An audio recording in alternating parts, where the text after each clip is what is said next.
আলাইকুম। আবার একটা ভিডিও নিয়ে আসলাম আপনাদের কাছে এটা ফ্যামিলি কুকিং ব্লগ থেকে।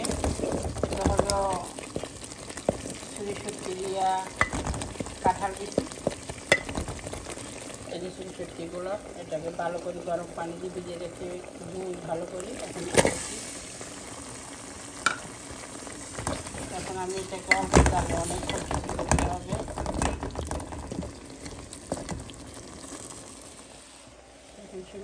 তাহলে বেশি ভালো দিয়ে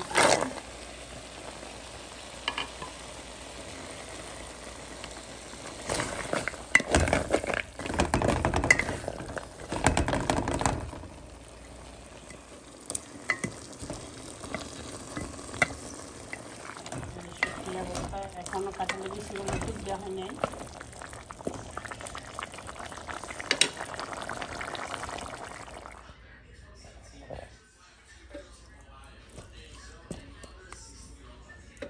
আমার আজকের রেসিপিটা কেমন হলো আপনারা সবাই আমাকে লাইক কমেন্ট শেয়ার দিয়ে জানাবেন এবং সবাই আমাদের ভিডিওটা দেখবেন।